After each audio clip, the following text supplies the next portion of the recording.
Bismillahirrahmanirrahim.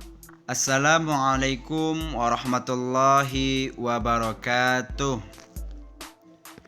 Perkenalkan, saya Muhammad Suhadi, mahasiswa pasca sarjana Universitas Islam Negeri Sunan Kalijaga, Yogyakarta, konsentrasi bimbingan dan konseling Islam. Pada kesempatan kali ini, saya akan mempresentasikan artikel saya dengan judul Model Bimbingan Konseling Berbasis Religiusitas dalam Mengatasi Kenakalan Remaja, Studi Kasus Siswa SMK Perbankan Riau. Pendahuluan. Masa remaja adalah masa yang penuh gejolak, masa yang penuh dengan berbagai pengenalan dan petualangan akan hal-hal yang baru sebagai bekal untuk mengisi kehidupan mereka nantinya. Seperti yang kita tahu, bahwasanya masa remaja adalah masa yang energik, semangat yang berkobar-kobar dalam melakukan berbagai aktivitas, sehingga ini memacu remaja untuk mencoba hal-hal yang baru. Rasa ingin tahu yang besar dari para remaja kadang-kadang kurang disertai pertimbangan rasional akan akibat lanjut dari suatu perbuatan.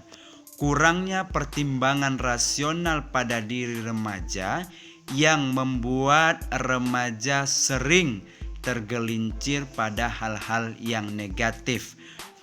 Dengan kurangnya filter ini, mereka cenderung melakukan sesuatu yang mereka rasa menyenangkan tanpa adanya pertimbangan akan akibat yang buruk dari suatu perbuatan yang mereka lakukan. Selanjutnya, menurut Erikson, kenakalan remaja merupakan suatu upaya yang dilakukan oleh remaja itu sendiri dengan tujuan untuk membentuk suatu identitas dirinya, meskipun identitas tersebut negatif. Masalah yang sering muncul yang dapat mengganggu perkembangan pribadi serta kemampuan menyesuaikan diri dengan lingkungan sosial menjadi akibat dari kegagalannya dalam menemukan identitas diri tersebut. Kaitannya dalam penelitian ini, kenakalan remaja yang dimaksud ialah pelanggaran yang dilakukan oleh siswa SMK Perbankan Riau.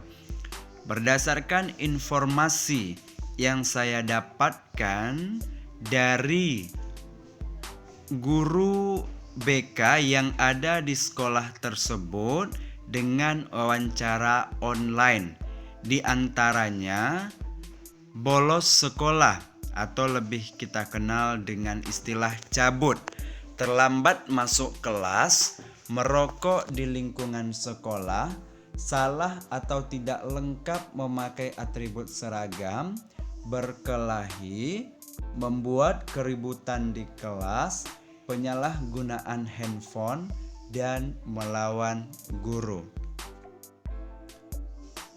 Menurut Erikson, faktor yang mempengaruhi kenakalan remaja diantaranya identitas, kontrol diri, usia, jenis kelamin, harapan terhadap pendidikan dan nilai-nilai di sekolah, proses keluarga, pengaruh teman sebaya, kelas sosial ekonomi, dan kualitas lingkungan sekitar tempat tinggal. Metode penelitian. Secara metodologis, jenis penelitian ini ialah deskriptif kualitatif, yaitu menyajikan data dalam bentuk narasi. Adapun pengumpulan data dalam penelitian ini dilakukan dengan menelaah berbagai literatur terkait, buku-buku, dan data-data yang tersedia di internet, serta adanya interview yang dilakukan secara online. Hasil dan pembahasan. Religiusitas yaitu tingkat keyakinan individu terhadap nilai keagamaan seseorang dan tingkat norma-norma yang diterapkan. Oleh sebab itu, tingkat yang lebih tinggi dalam mempelajari petunjuk-petunjuk terhadap nilai keagamaan itu sangat dibutuhkan pada setiap individu. Pada dasarnya, religi atau agama memiliki peraturan dan kewajiban yang harus dijalankan pada setiap orang.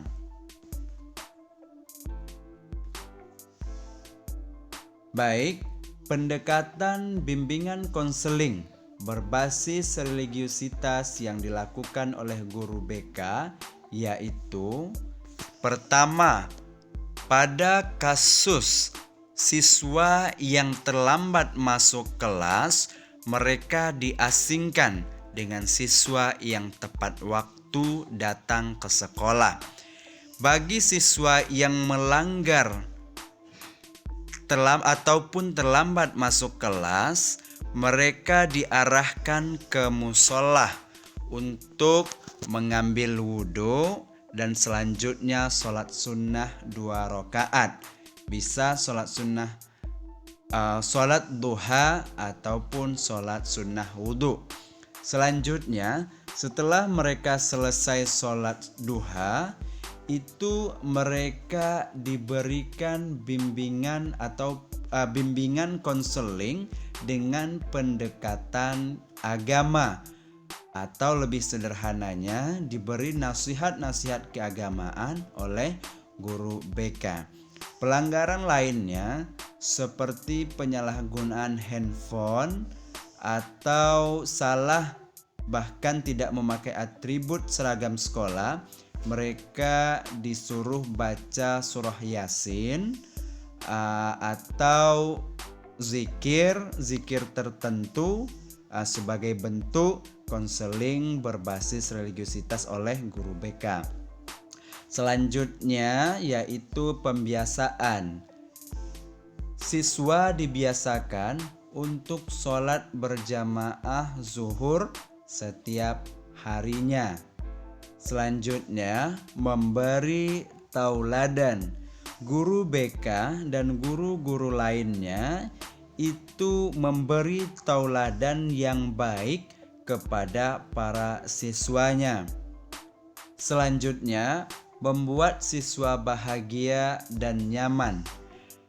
Nah, dalam poin ini, guru berbaur dengan siswa, lebih dekat dengan mereka, serta membuat mereka nyaman dengan guru-guru yang ada di lingkungan sekolah. Sederhananya, lingkungan sekolah diciptakan sebagai lingkungan yang membahagiakan dan nyaman sebagai rumah kedua bagi para siswa. Yang terakhir, berbaur dengan siswa di saat santai dengan tidak menghilangkan wibawa guru sebagai tenaga pendidik di lingkungan sekolah. Nah, untuk hasil penelitian ini, pendekatan konseling berbasis religiusitas terbilang cukup efektif dalam meningkatkan kesadaran tata tertib pada diri siswa di lingkungan sekolah. Kesimpulannya, penerapan model bimbingan dan konseling berbasis religiusitas ini dapat mengurangi kenakalan ataupun pelanggaran-pelanggaran yang dilakukan oleh siswa di lingkungan sekolah. Baik, saya rasa hanya ini yang dapat saya sampaikan.